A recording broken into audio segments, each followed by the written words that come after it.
दोस्तों, क्या आपने कभी गौर किया है कि समाज में दो तरह के लोग सबसे अलग दिखते हैं। एक वो जो खुद को बहुत समझदार समझते हैं और दूसरे जो मूर्ख होते हैं। लेकिन इन दोनों में एक खास समानता है, ये दोनों किसी की बात नहीं सुनते। आज हम इसी विषय पर गहराई से चर्चा करेंगे, तो बने रहिए हमारे साथ। समझदार व्यक्ति वो होता है जो चीज़ों को गहराई से समझने की कोशिश करता है। वो अपनी बुद्धि का इस्तेमाल करके सही और गलत का फैसला करता है। लेकिन जब ये समझदारी हद से ज़्यादा हो जाती है तो व्यक्ति अपनी ही सोच में इतना डूब जाता है कि दूसरों की बातों को महत्व देना ही बंद कर देता है। दूसरी तरफ मूर्ख वो है जो बिना सोचे समझे काम करता है। उसे अपने कर्मों के परिणाम की परवाह नहीं होती। लेकिन एक बात यहाँ गौर करने लायक है, मूर्ख भी दूसरों की नहीं सुनता।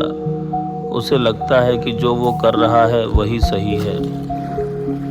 दोनों की जिद, चाहे समझदार हो या मूर्ख, दोनों अपनी बात पर अड़े रहते हैं। एक को लगता है कि वो सब कुछ जानता है और दूसरे को लगता है कि उसे किसी से कुछ सीखने की ज़रूरत ही नहीं। दूसरों को न सुनना, ये दोनों अपनी सोच से बाहर नहीं निकल पाते।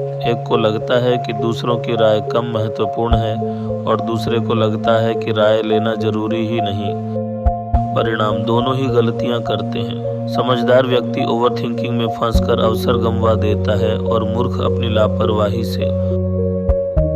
दोस्तों, जीवन में समझदारी और सरलता दोनों की ज़रूरत होती है। हमें अपनी बुद्धि का सही इस्तेमाल करना चाहिए, लेकिन साथ ही दूसरों की बातें सुनने और समझने का भी समय निकालना चाहिए। तो दोस्तों, समझदार और मूर्ख के बीच का फ़र्क भले ही दिखने में बड़ा लगे, लेकिन जब बात सुनने और समझने की आती है तो दोनों में ज़्यादा अंतर नहीं होता।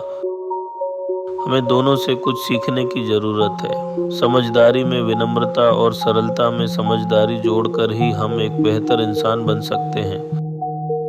अगर आपको ये वीडियो पसंद आया हो तो इसे लाइक करें, शेयर करें और हमारे चैनल को सब्सक्राइब करना न भूलें।